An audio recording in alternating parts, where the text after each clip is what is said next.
எப்படி அதர்மம் ஜெயிக்குதா தர்மம் ஜெயிக்குதா? யார் பக்கம் தர்மம், ஆமா, யார் பக்கம் அதர்மம்? அப்படி என்று நல்லவன் யாரு கெட்டவன் யாரு? இன்று புதுமையான நாடகத்தில் நான் வந்திருக்கிறேனே. நான் யாரு, என் பேர் என்ன எனக்கு தெரிஞ்சுச்சா? எங்க காட்டினா தானே தெரியும். இல்ல நீங்க யாரு என்னன்னு சொன்னா தானே புரியும். நான் என் பேர் பட்டவே தெரியுமா? எப்பேற்பட்டவன்?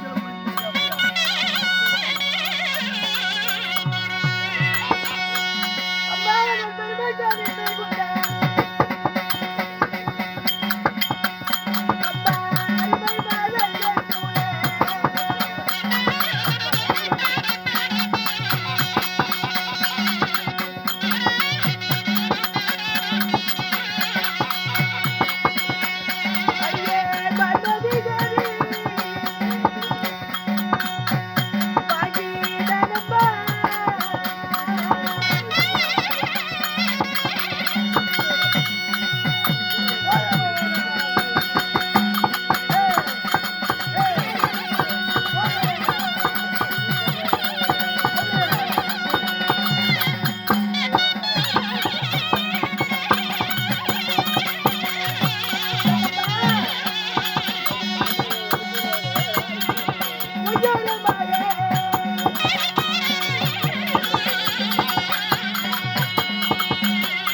புரிந்ததா இல்லையா? என்ன பூரி? புரியல பானிபூரியா? அதே கிடைக்கல. என்னுடைய பெயர் என்ன தெரியுமா? நான் பெருமையில் தான் மிகுந்த. எப்படி? பெருமையில் தான் மிகுந்த அருமை மாதர்கள் சூழ்நில. அருமை மாதர்கள் சூழ. என்னுடைய பெயரோ பேரும் தருவாள் பெருந்துருவாள். உங்க பெயரோ பெருந்துருவா? பான்மதி என்று சொல்லக்கூடிய பெருந்துருவாள். அப்படி பான்மதி என்ற பெருந்துருவாளாக இருந்தா உன் தாய் தந்தை யாரும் எப்படி ஜனனமானவள்? எங்க அப்பா அம்மா ஆறு தெரியுமா? யாருமா? எங்க அப்பா ஆறு, அம்மா ஆறு. ஜானாப்டி இருக்கிறாங்க. சாணார்த்தியா? அப்படியா?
புரிந்ததா இல்லையா?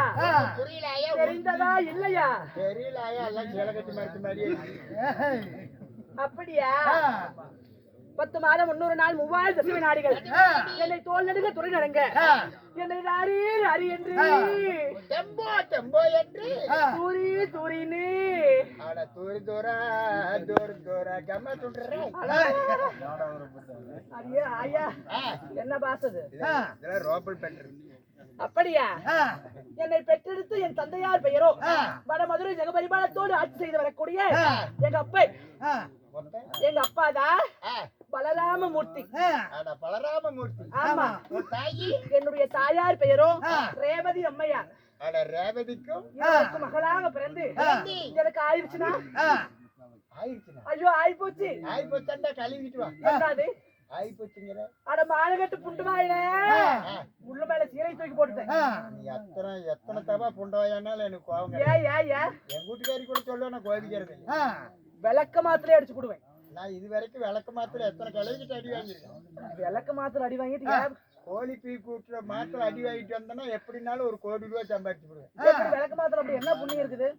மாறி ஆயிக்கு காலி ஆயிக்கலாம் பந்தல் போடல தென்னஞ்சோவை அப்புறம் அதுல கிழிக்கிறது தானே அதுல அடிச்சேன். அப்படியா? நான் மாலையிட்டு மனமுடித்த என் மணவாளன் யார் தெரியுமா? அஸ்தினாபுரத்தை ஆண்டு வரக்கூடிய அரவ கொடி படைத்த வணங்காமுடி சேகரன். யாருக்கும் தலைவணங்காத மன்னன். கொடியே அவரக்கொடி. அரவக்கொடி. அரவக்கொடி. என் மன்னர் பெயரோ துரியோதன மகாராஜன். ஆமா. அது மட்டும் இல்லாம நாம் வேடம் மட்டும் வந்த உடனே நமக்காக இல்லை என்று சொல்லாமல் நன்கொடை தந்தாரே. இன்னும் கருப்பூர் வெள்ளாளப்பட்டியை சேர்ந்த இன்னும் அருமை ஐயா இன்னும் செல்வம் யூடியூப் சேனல் செல்வம் ஐயா அவர்கள் நமக்காக இன்று வருகை தந்து இந்த உலகத்துல எத்தனையோ கலை எல்லாம் இருக்குது. அத்தனை கலைகளிலும் மேன்மையான கலை இந்த தெருக்கூத்து கலை. இந்த தெருக்கூத்து கலை இப்படி ஊர் ஊரா நம்ம போய் ஆடுறோம். ஊர் ஊரா அண்ணா கிராம மக்களுக்கு மட்டும்தான் தெரியும். இந்த தெருக்கூத்து கலையை உலகம் எங்கும் கிராமத்துல மட்டுமல்ல நகரத்திலையும் இந்த அகில உலகமே பார்க்கும்படியாக நமது கலையை வளர்க்கக்கூடிய ஐயாவாகப்பட்ட செல்வம் யூடியூப் சேனல் அவர்கள் நமக்காக வறுமை தந்துள்ளார். அவர் குடும்பமாகப்பட்டது எந்த ஒரு நோய் நொடியும் இல்லாமல் அந்த திருப்பதி ஏழுமலையான் சன்னதி எப்படி நாளுக்கு நாள் வளர்கிறதோ அப்போ ஒரு குடிகோத்திரம் வளர வேண்டும். ராமோர் அப்படி இருந்தாலும் நீ வந்த காரணம் என்ன? மகாராஜா அழைத்திருக்கிறார். மன்னர் அழைத்தாரா? போலவா